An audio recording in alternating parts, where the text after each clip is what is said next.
My first jump into being a founder was from being a teacher. I got like 25K in grants to run and scale one of the classes that I was running. I was like, that's enough to quit my job. And it was not, but it was like enough of a dream that I just stuck with it. And I think that's the thing I encourage a lot to founders now of like sometimes like everything on paper doesn't make sense, but if you just stick with it, you'll get to the other side and then it will. Welcome to In Her Words. This podcast is for women navigating through change, career, identity, motherhood, and just figuring out what's next.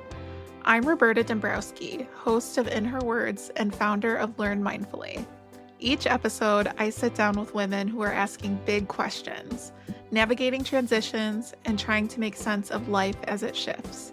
You don't have to have it all figured out. You just need space to be real. Let's get into it. With me today, I have Connie Liu. Connie is a two-time founder and executive coach. She currently runs Tandem, a coaching and mentorship platform for startup teams. In addition, she coaches founders who have launched their idea and are scaling their impact. She is recognized as a Forbes 30 under 30 and has an MBA from Stanford and a mechanical engineering degree from MIT. She is passionate about empowering people to reach their highest goals, which is the through line to all of her work. Welcome, Connie. Thank you for having me. What a kind intro. It's like stack, stack, stack.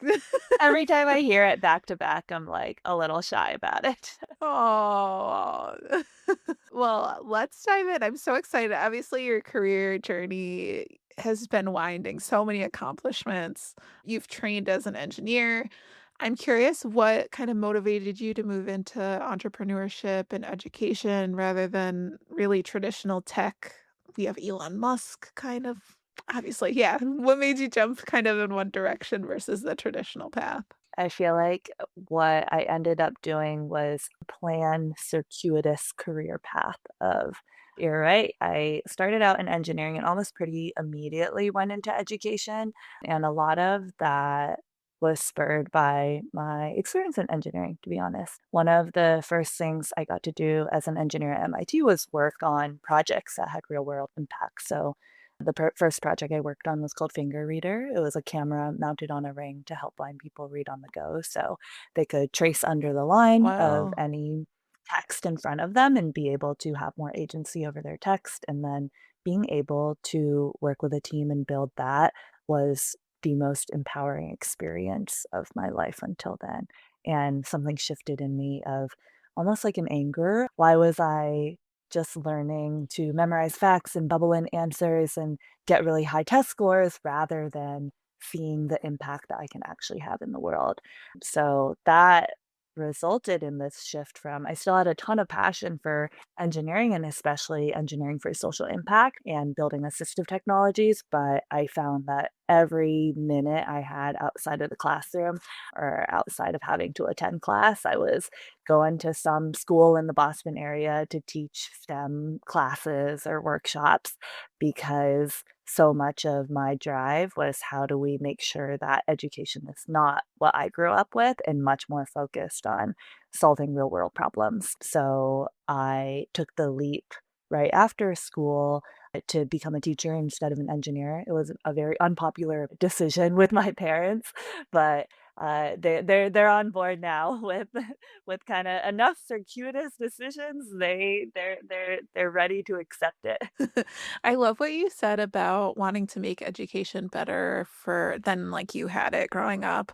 I had a similar path. I started my career in ed tech too. And I grew up with ADHD. I was undiagnosed growing up. I was like really fell behind trying to memorize these test scores. And then it's like I got into college and it was the complete opposite of like, oh, I can study things that I actually enjoy and I'm good at it. And it's just to see where education is now from where we were is wild. Like, the amount of supports that they have for accessibility, for just diversity of learning styles and stuff, and so I don't think it's a surprise that you worked on these just groundbreaking products and experiences, and just everything's so much different now.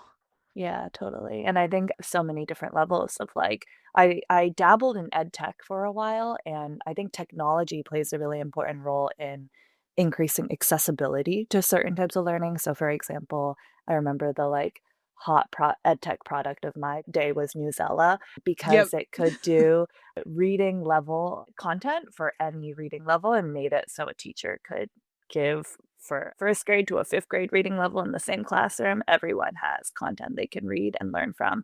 And I think like there was that scaling piece, and then I ended up in kind of the program side of education, which was more like, okay, how do we raise the ceiling rather than increase where the floor is of Mhm. what education can look like? So a lot of the work I ended up doing was around how do we push more project-based learning into classrooms? How do we Yep. teach students design thinking and engineering and all these like concepts that just weren't part of the curriculum yet, and try to make a case for why these future ready skills are more important to start embedding into curriculum now. Yeah, I think a huge one and one that I've been pretty I hate using the word bullish, but bullish on is social emotional learning, especially now Mhm. with the age of AI and oh my gosh, just how can we identify, regulate emotions, teach just awareness of emotions too, I think is going to be huge. Yeah, totally. I think especially with like rise of social media, I feel like that's where a lot of my reading goes to outside of coaching and education world of how do we teach young people the human skills to be able to engage with the world and technology. Yeah, for sure. On this path, this winding path you mentioned, you became a founder not once, but twice. What kind of motivated you to go into founding your own company, your own practice? It's a great question. I think a big part of it is I think part of it is naivete. I think, like, first jump was definitely, like, not knowing how much money you need to be able to survive as an adult. I my first jump into being a founder was from being a teacher. I got, like, 25K in grants to run and scale one of the classes that I was running in that school to schools across the country. I was like, "That's enough to quit my job," and it was not, but it was, like, enough of a dream that I just stuck with it, and I think that's the thing I encourage a lot to founders now of, like, sometimes, like, everything on paper doesn't make sense, but if you just stick with it, you'll get to the other side, and then it will, and I think, like, a big part of me being a founder and staying a founder and doing it multiple times has been just like this belief in things can be better and the idea of this thing does not exist. I think I can bring it into existence and I'm going to give it a shot. Yeah, I think that's huge. I was talking to my partner the other day actually about how, like, at least with running your own coaching practice, I feel like the highs are high and the lows are low.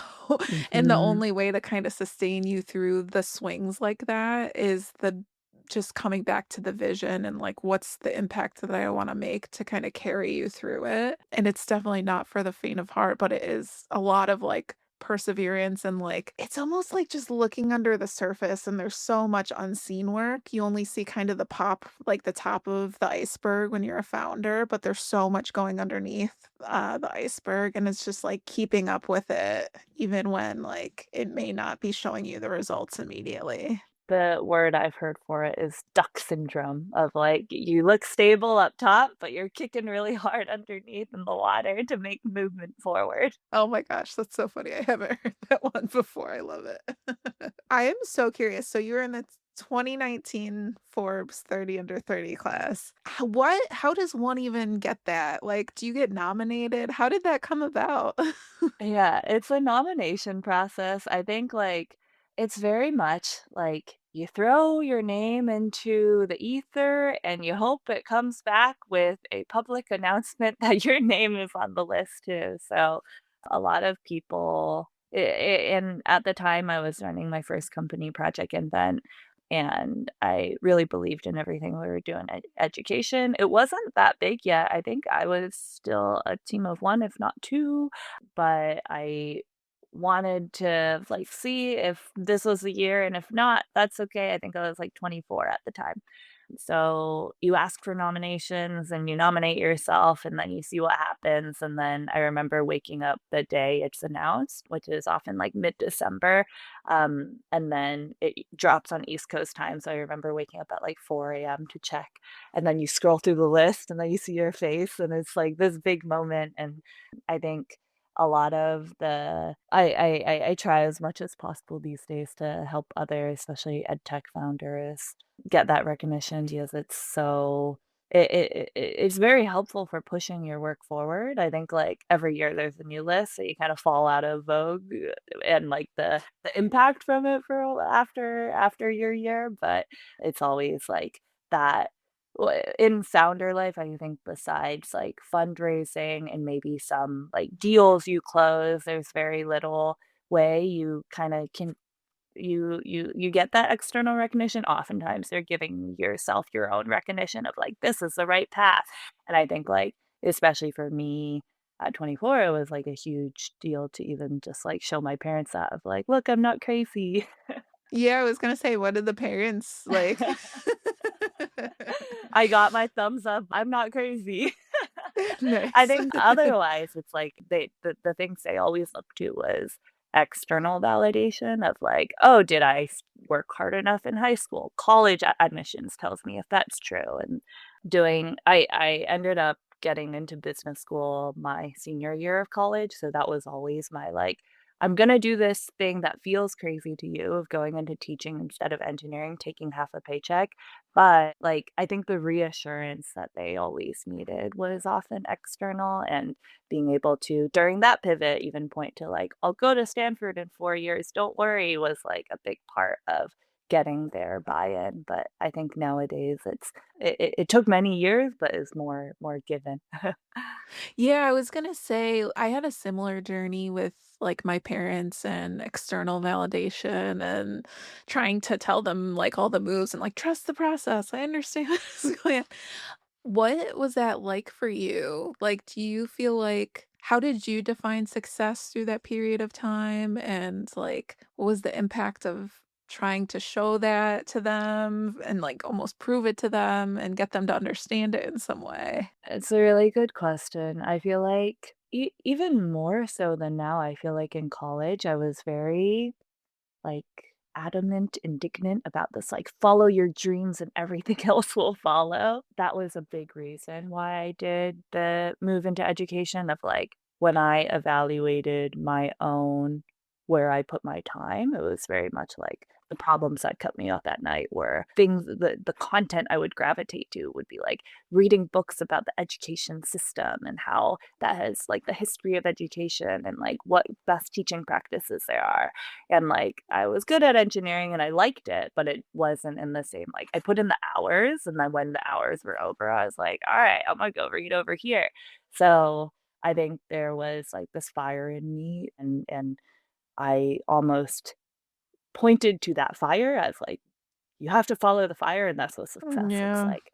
I think when I was younger, like, I think in my 20s, I much more defined that as, like, if you follow your fire, you are, like, promised, like, the external success at the end too, and now in my 30s, I don't believe that to be as, like, as a given. I think that was the naivete of my 20s, and then it's like, even if it is not given, do you still follow this path?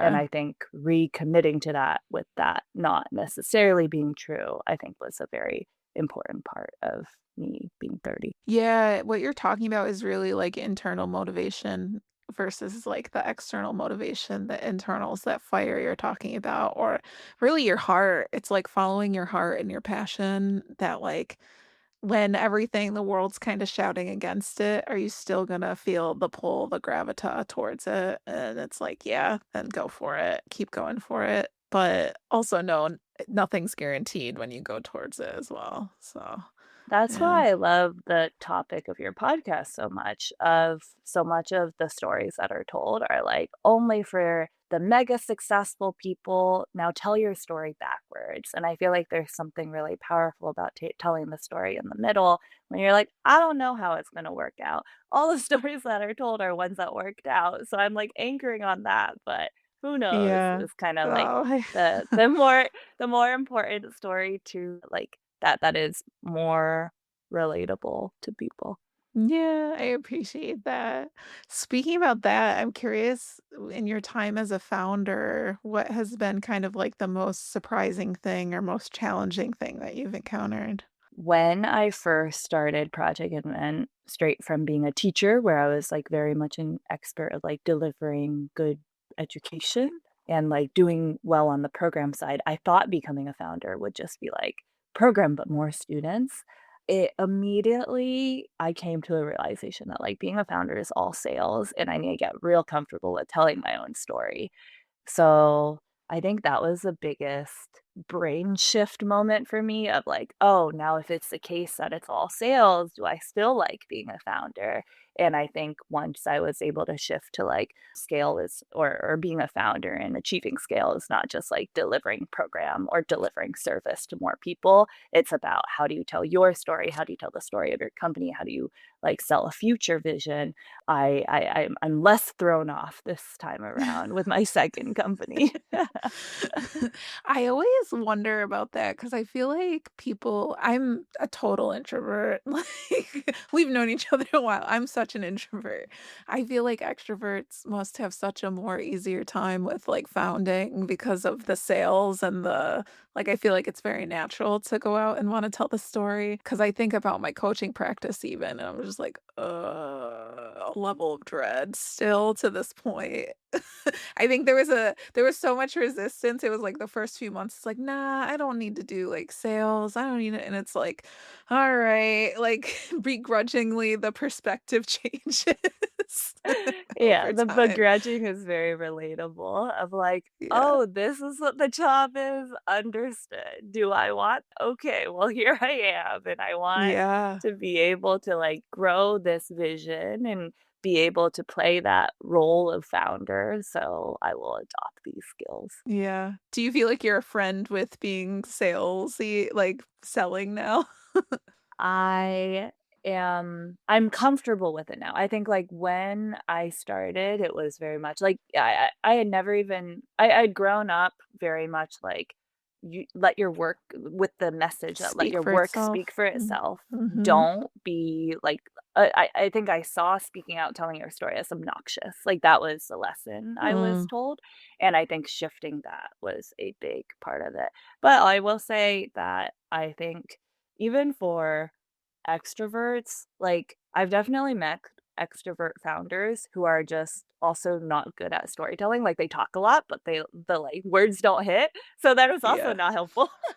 That's so I've true. definitely met introverts where, like, every word they say is magic, and I'm like, "Oh, like, it works for Yeah. both, you just gotta lean on your strengths." Yeah, for sure. Do you consider yourself one versus the other? Are you ambivert? I am an aspiring introvert. I feel like on every single test or, like, personality scale I take, they're like, "You're an extrovert." But I'm like, "No, I get energy from myself." So maybe one day I'll listen to the data. Yeah. And I feel like it's like the close-knit it's like, would you rather be in an environment where it's a close-knit and you can build really deep relationships? I feel like that's how I would describe you versus like the going in front of a full room of people you don't know. Yeah, thank you. That I'll trust. Oh my gosh. Speaking of, we actually met through Coactive coaching, the certification and training process. I was looking at the calendar, it's 4 years ago, which is like That's really crazy, crazy. yeah. I'm curious, how did coaching kind of like become part of your career journey after founding and engineering and yeah, education and all of those areas? Yeah, I ended up getting my first coach around the same time that I Mm, started pursuing coaching. So I got a coach when I was first making the movements to hand off my first company. And my board president was the one who recommended I get a coach of like this is a very important time in the history of the company and probably a like going to be emotional to part with anything that you built for so long. So a coach might be smart. I was still very much in the like, I don't really know what coaching is, but I'll find one. I reached out to a few founder friends of like, do you know any coaches? And luckily got connected to the one who ended up still being my coach to this day and my wedding officiant. She's like a huge part of my life now. And I think a huge testament to like why I gravitated so much to coaching of like she was able to hold this space that was so new to me of I think I'm a pretty transparent and honest person in general, Mhm. but like it was the first time that I felt like I could be 100% honest or messy or not have it figured out in front of someone and for them to hold that and help me like wrestle through okay, who of this who do I want to be? How do I want to show up? And I think it was the first time I even realized that, like, oh, for the board, the team, my parents, for friends, I'm like showing a 90% self because that's like the role I need to play. But coaching was the first space where I could be 100% show all the mess of like, I feel. I feel sad, but I also feel frustrated and angry, and like I don't know what that means about what step to move forward with. But like, this is I'm gonna leave it all on the table, we'll figure it out together. That space felt so unique to me and became something that I gravitated to in a very similar way to project-based learning and design thinking education of like, I experienced it and then my reaction was, "Oh my gosh, everyone needs this. How do we make coaching accessible to everyone?" And that was very much the world that I'm in now of building Tandem and working with startups and different companies to bring coaching in to offer to all their employees rather than oftentimes coaching still today is so focused on just being targeted towards execs whereas I very much see the value in everyone being able to have that 100% honest space and be able to be more effective and a better self because of it. Yeah, 1000%. I can relate to what you're talking about too, about the transitional moment of going into coaching when I was into the VP level role that I had. That's when I got coaching too. And it was just the messiness. It was like first time hiring, first time firing, all of those things, and being able to have a conversation with someone and they spot your blind spots. And I could come in and be like, oh, I didn't know how much of a people pleaser I was until going through this journey. And I really wonder, Tandem is such a beautiful vision because I have experienced that you have to make a particular salary level or be a particular level in an organization in order to get compensated or coaching included in your package. And Tandem's really lovely because it's no, anybody can have coaching because coaching's about how do we find what's best for you and mentorship and just sharing and learning. And so big fan of the Thanks. platform.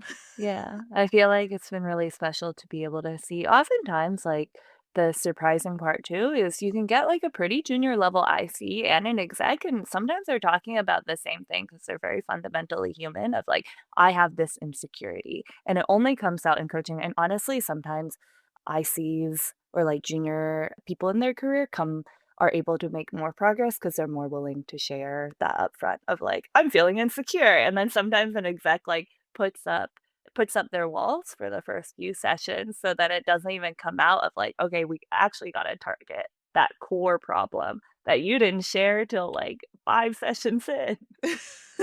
I agree. I find with like exec coaching too, like they're usually very motivated. They have been working a specific way for a very long time. And it's just the thing that I work with a lot of people on is like emotional intelligence and somatic work because execs usually get to the place where they have been because they're really great at it, which means most of the time ignoring their body, like how they're feeling, wanting to do a really amazing job and just go heads down, and then they hit this point of burnout and they're like, "I can't do this anymore." And so it is really it's really interesting to coach both of those differences. I mean, I imagine founders are pretty similar too, because it's like they have their vision, they're ready to go. They're motivated, but Yeah, the motivation's always there, and then it's trying to, like, unpeel the onion of like, okay, what's the Yeah, core that's going to impact everything else? And I think that was like being introduced to somatics and understanding that like you can't just mentally power through, which was very much how I learned how to operate. But I think once you start performing at the highest levels, it's like a what got you here won't get you there type of thing of like, yeah, you powered through all those AP classes. And that is not the way that you like actually show up and lead a team and inspire people and teaching these new modalities of like listening to your body and being able to understand yourself somatically is such a like gift of coaching world. it is, yeah. I always say that what gets you there is usually control. That's what got you to the level. That's what the overperformance, the all of that is about control. And to be a true leader, vision, be able to delegate, you have to actually release control, which feels really scary to a lot of people. I think I'm probably on the rarer side of working with the same coach for like 4 plus years now, but I think the value of having someone like be your walking partner through that untangling is that like you can't just learn one time in a workshop. Like you controlled before and now you're gonna practice letting go. Like, it's so ingrained in your body, like, literally reacts to, like, something going wrong with the need to control that, like, you can't just learn a tool one time and then be able to integrate it. It's so much multi-year work, if not lifetime Oh, work. for sure. Oh, yeah. There's this really lovely book. It's called Heal to Lead. It talks about, I'll have to send you the link. We'll post the link in the show notes too. But it basically talks about like trauma healing and then the leadership journey and how basically everything we're talking about of like unhealed parts of yourself can kind of come up as you're in leadership positions. It can come up as being controlling or people pleasing or whatever it might be. And we over index on those skills, but they saved us at one point of our life. They're there, they're a strength for some reason.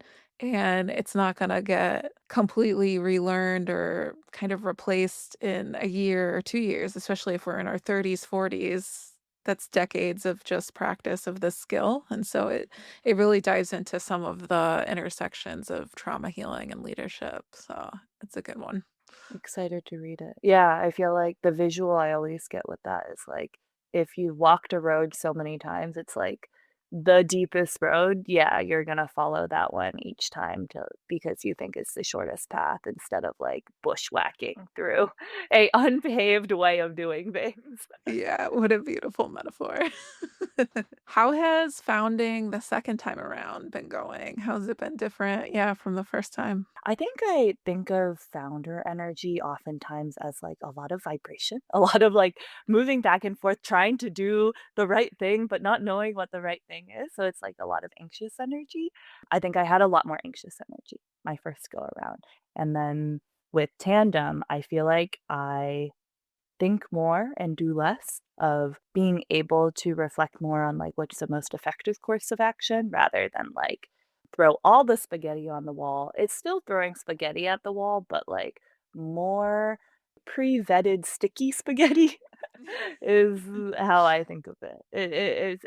It's more sustainable. Yeah, yeah, yeah, yeah. Yeah, 'cause I know that's a huge thing with founders and founding teams is long-term sustainability because usually you wanna go, like, as fast as possible towards the target or the next milestone or the next fundraising round, whatever it might be, but you can't that's a sprint, and there needs to be times when there's recovery, just like in Olympic training too. And I think even more so, like, in addition to it being a sprint, I think you just, like in starting something, there is no right answer for how you achieve that next stage of growth. So, oftentimes, it is just, like, a wobble, like, very chaotic wobble to that stage rather than, like, even, like, running as fast as you can. So, I think a lot of founders often burn out from just, like, spending way too much energy just like, "I was told to try this, I'm gonna try that. Oh, now someone told me to try this," and, like, being very reactive to advice rather than which I think was very much my attitude the first time I was founding, rather than, like, taking in input from external world and then considering it in a more balanced way with like, okay, but what's my best action forward? Yeah. Yeah, that's interesting. It's like you have the lived wisdom. It almost sounds like you trust yourself more too. Yeah. One phrase that like popped into my mind is like, don't I now don't believe anyone else in the world knows better than me. Whereas I think before I was like, everyone probably knows better than me. I should probably listen to Yeah. them. And now it's like, well, I am thinking about it for like 8 to 12 hours a day. And they probably just thought about it for the 1 hour talking to them. So they have wisdom that I can gain, but it doesn't mean I need to follow it blindly. Yeah, yeah, yeah, yeah, absolutely. Did you ever encounter, like, perfectionism when you're your first time founding, going through it, or imposter syndrome?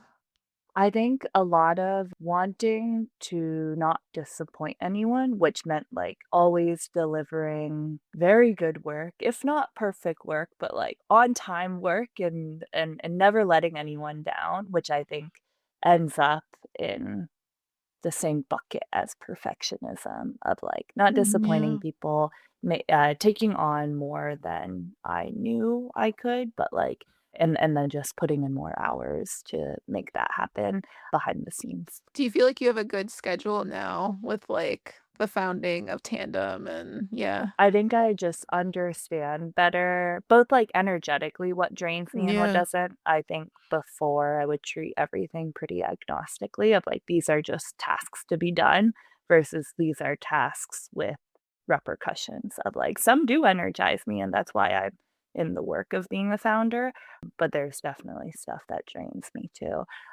And having that sort of dimension on the work too helps a lot in, like, balancing out a day. Yeah, I love what you said. I recently have a client actually who was very like focused on checking the box. Here's the checklist. Let's get it done and get it off. And it's like, yes, and is this in service of the long term outcome for the business, for myself, for long term sustainability? And it sounds like that's where you're at the place now is like outcome first. I don't need to like rush into solutions for every single problem. Yeah, exactly. Yeah, I think that summarizes it very well of, like, more focused on what's the end goal here and then back solving rather than just jumping into, like, okay, what are all the tasks that, could possibly 1% chance, like, move the needle on something? Yeah, yeah. I'm curious in your coaching work, you've talked about kind of the tension between fitting in and being yourself. Even in this conversation, you mentioned showing up in front of your coach as fully yourself, and then in some spaces not being able to. Is this something that you've seen with some of your clients Yeah, I or think almost across the board, the reason that clients come to me is oftentimes this tension of I want to take a path that I haven't seen anyone take yet, and I'm scared.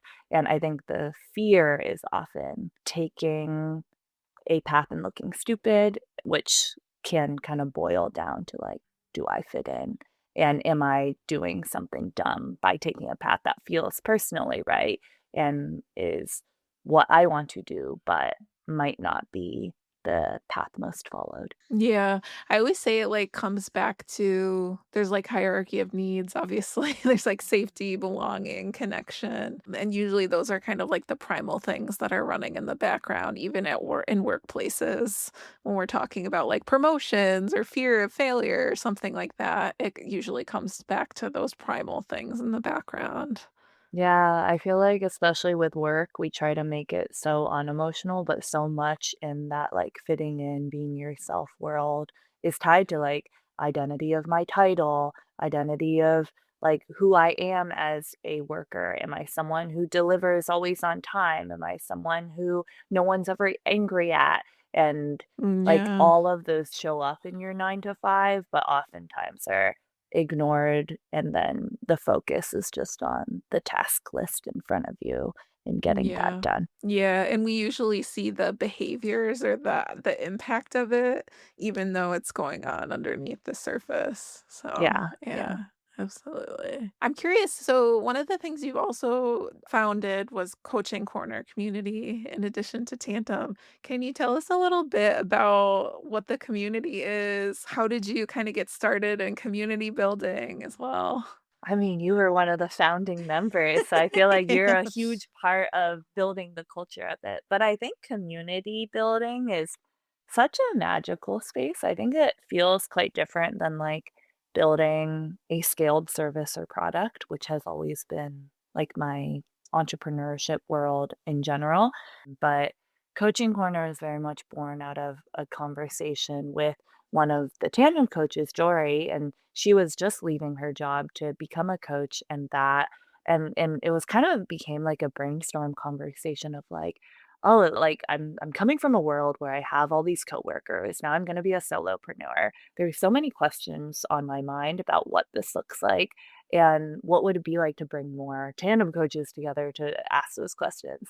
And I think what we got to was that the core questions that people really are asking as coaches are less so on, like, "How do I coach well?" Oftentimes, the people going into coaching have, like, a way of being that's pretty naturally coach-like, but oftentimes the questions are like, "How do I sell coaching? How do I build a sustainable business off of coaching? How do I actually get paid to do this work that I love to do?" But, like, making it pay me enough dollars is the icky and tough part.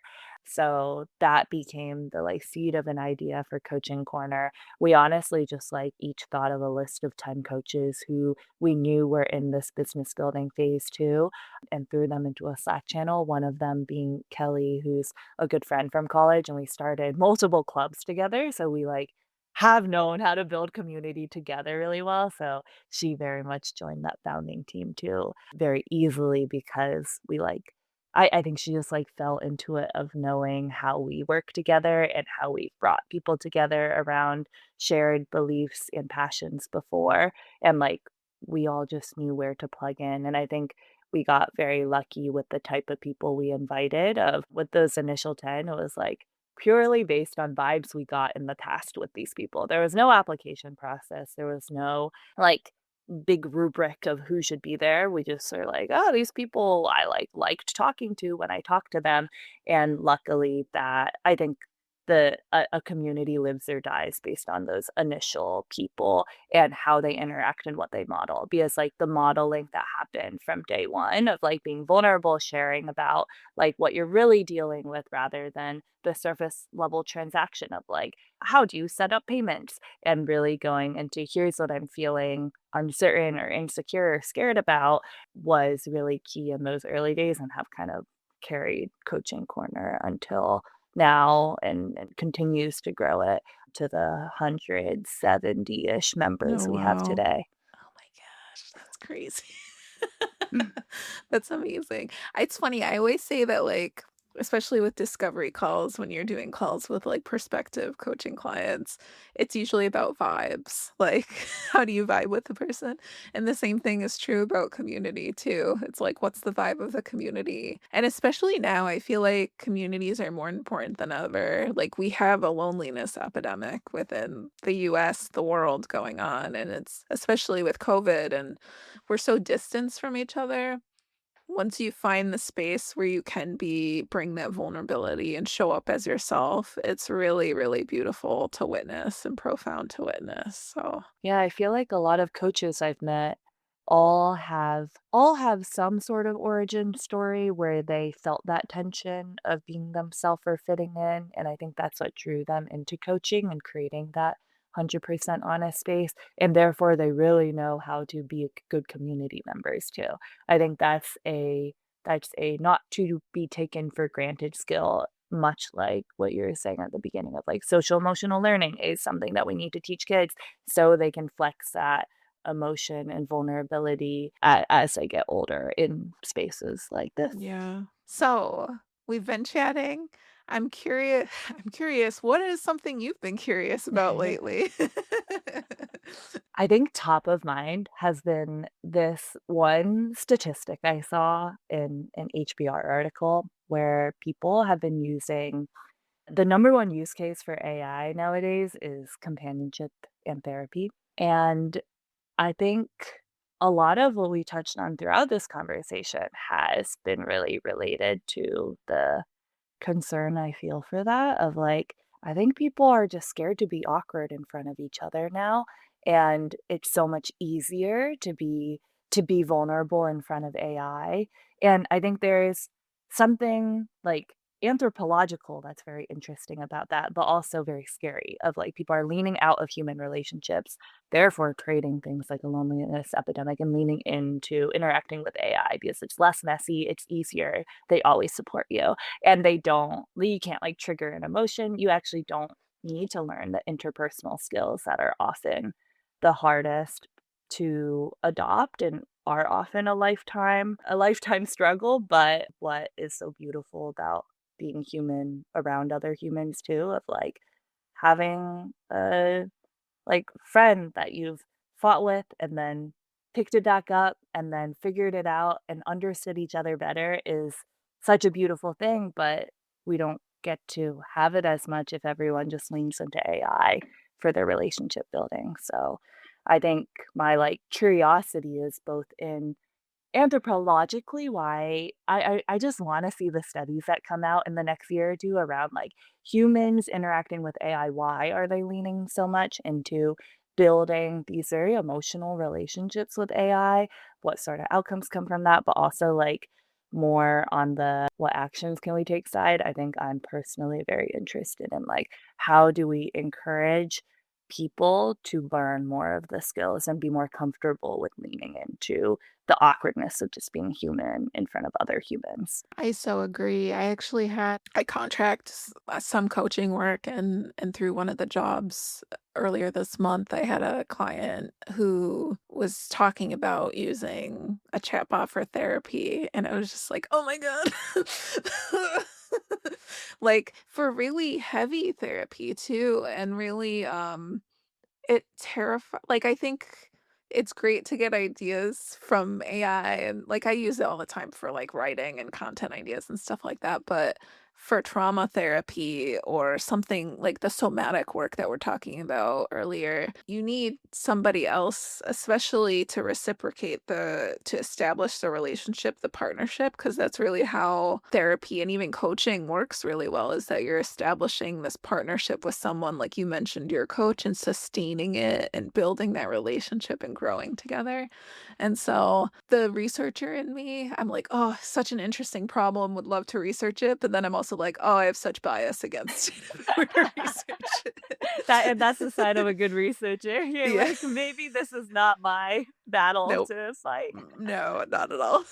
But Not I at do all. think, like, I think there's a lot I admire about people who are leaning into AI more. I Oh, think it's yeah. only when it's coupled with leaning out of human relationships. I Yeah. think, like, that's Yeah. the part that really concerns me. If you're just, like, playing around with AI a lot more, you're using it for therapy, you're using it for coaching, cool.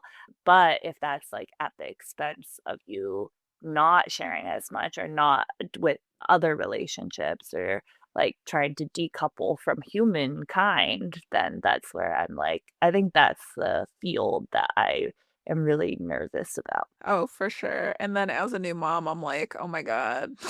I was just talking to my husband earlier, where I was looking at him, I was like, "Isn't it weird text messages weren't invented when we were the age of our son?" Like, he's 4.5 months old. He's like, "Yeah, no, it didn't exist yet." Like, we had to watch images load on the computer because it was so slow for dial-up. And then now we have AI. It's like, I don't That's like so wild.